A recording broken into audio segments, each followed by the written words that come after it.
Halo guys, assalamualaikum warahmatullahi wabarakatuh. Gimana guys kabarnya? Mudah-mudahan kalian selalu dalam kondisi yang sehat dan bahagia ya. Dan jangan lupa tetap bersyukur ya. Di malam ini aku ingin berbagi tentang sebuah kisah ya. Kejadiannya ini udah lama ya guys. Waktu aku masih jadi mahasiswa ya. Jadi sekitar tahun 96 lah, 97. Jadi ini kejadiannya adalah di pendakian Merbabu guys. Mungkin teman-temanku pada saat itu nggak ada yang aku ceritain karena memang kita itu sebenarnya pantang menceritakan sesuatu yang kita lihat, tetapi nanti ini bikin suasana jadi tidak nyaman, jadi nanti malah berbahaya. Jadi kisahnya itu ya ini jadi waktu liburan semester ya. Jadi di waktu itu mahasiswa farmasi UGM angkatanku itu ya tahun 94 itu. Kalau libur semester itu biasanya kita mendaki gunung karena jenuh ya guys. Mahasiswa farmasi itu jenuh banget, dari pagi sampai malam, sampai pagi lagi udah di kampus, berangkat jam 6 itu sudah di kampus, jam ke-0 kemudian sampai jam 11 kuliah, terus kemudian praktikum sampai jam 5 sore pulang. Habis pulang langsung kadang istirahat sebentar, makan, tidur laya-laya sebentar, mandi, udah bikin tugas lagi sambil mempersiapkan untuk tes praktikum hari selanjutnya. Jadi jenuh banget guys. Akhirnya ya udah, untuk refreshing kita biasanya mendaki gunung. Sebelumnya itu pernah mendaki Gunung Lawu ya. Terus kemudian aku ikut lagi mendaki Gunung Merbabu. Nah, saat mendaki Gunung Merbabu ini ada beberapa kejadian ya yang aku alami ya. Nanti yang aku ceritakan di sini. Waktu mau mendaki itu ya kita biasa aja lah. Biasa ya, zaman dulu kan belum banyak kendaraan, jadi kita naik bis dari Jogja sampai ke terminal Secang, terus nanti dari Secang menuju ke mana gitu, ke base camp kita naik bis lagi. Terus nanti sampai base camp kita persiapan sebentar, terus nanti kita mendaki. Biasanya kita menghindari kemah di atas guys, karena rombongan kita itu kan banyak ceweknya ya. Jadi dari mungkin sekitar 20 orang atau berapa aku lupa ya. Waktu itu belum ada HP, jadi kita untuk foto aja mungkin baru hanya beberapa orang yang punya foto kamera ya. Terus bekal kita juga yang penting bekal pokok itu kita ada, kayak makanan, Indomie, terus minuman, kompor, terus jaket, terus paling sandal dan lain-lain. Nah, waktu itu kita berangkat itu ya santai. Waktu itu kita pas mau berangkat itu kan posisinya hujan ya. Kita nanya penduduk dulu di base camp itu, Pak gimana Pak di puncak, kira-kira aman nggak? Nah, penduduk itu masih ngelihat puncak. Kalau penduduknya masih bilang wah ini masih belum, mungkin ada badai di atas itu ya, kita nunggu. Nah, karena kita nunggu terus kemudian kita beberapa saat, akhirnya penduduk bilang oh ini udah badainya udah lewat, boleh berangkat. Ya udah kita berangkat. Ya udah, dengan modal bismillah kita berangkat. Waktu berangkat itu ya santai aja ya. Aku karena udah terlalu lama ya, udah berapa tahun yang lalu ya, agak lupa ya. Ingatku cuma waktu ada di base camp, kemudian jalan beberapa tempat saja yang aku ingat ya, di apa itu pos berapa gitu, paling kita istirahat sebentar kemudian jalan lagi sampai akhirnya sampai puncak itu kalau nggak salah jam berapa itu,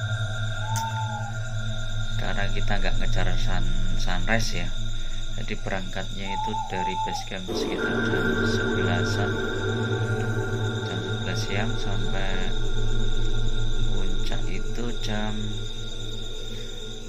kalau nggak salah jam berapa itu ya, 5 jam apa 6 jam lupa, mungkin ya sekitar jam 5 ya mungkin sampai puncak. Jam 5 kemudian kita langsung turun. Nah, waktu berangkat itu kita biasa aja, kita lihat suasana itu ya biasa, cuma berkabut, tapi jalan itu lempeng semua. Nah terus waktu itu aku sempat alhamdulillah ini udah hampir sampai ke puncak gitu. Terus pas sampai ke puncak kita sebentar aja di puncak, terus kemudian kita turun. Nah waktu turun ini guys, ini kabut itu semakin tebal, jadi jalan itu nggak kelihatan, terus tiba-tiba itu dari apa ya, dari pikiranku terbesit, kok jalan nggak kelihatan, ini yang kiri atau yang kanan itu nggak begitu kelihatan. Terus waktu itu aku lihat yang sebelah kiri itu kayak ada beberapa orangnya gundul gitu ya, yang jalan ke arah kiri gitu. Tapi aku diam saja, ya kayak biksu-biksu gitu. Masa di sini ada biksu gitu, kayaknya ini puncak nggak mungkin. Tapi aku diam saja, belok kiri. Waktu itu aku bingung antara belok kiri atau belok kanan.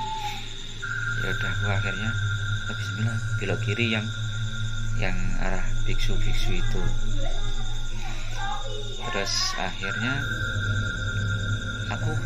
aku sebenarnya itu paling belakang ya.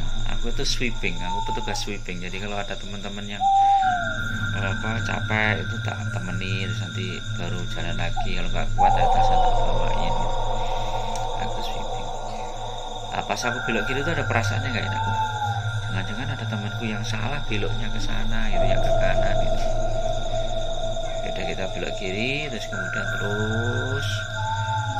ya, akhirnya sampai di base camp. Ketika sampai di base camp, akhirnya ngecek jumlah anggota kita, teman-teman kita itu yang sampai di situ tuh udah berapa orang. Akhirnya ternyata ada dua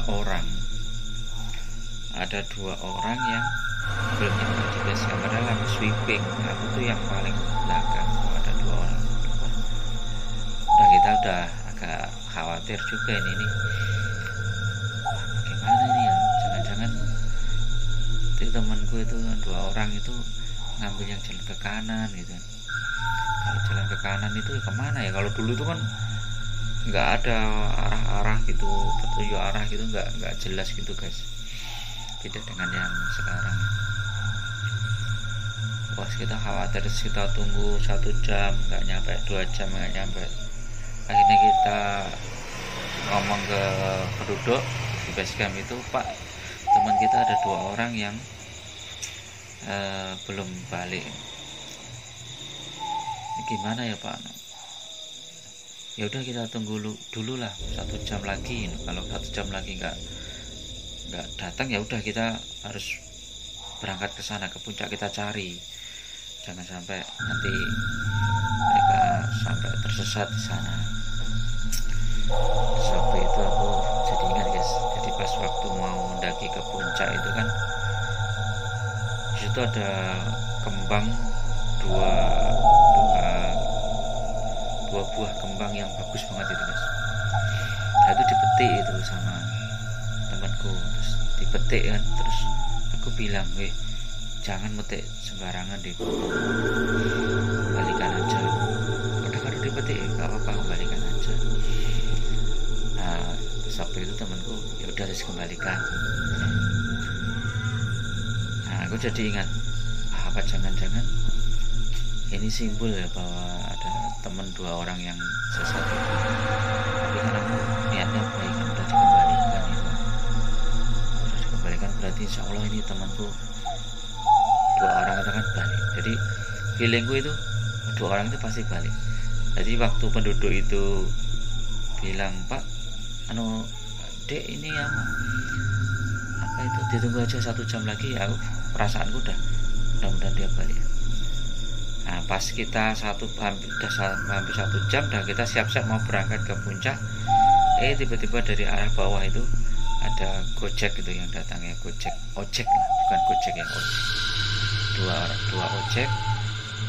Nah ternyata temanku itu naik ojek itu. Wah alhamdulillah. Wih, hampir aja kita mau berangkat lagi ke puncak nyari kamu, padahal kondisi sudah capek banget guys.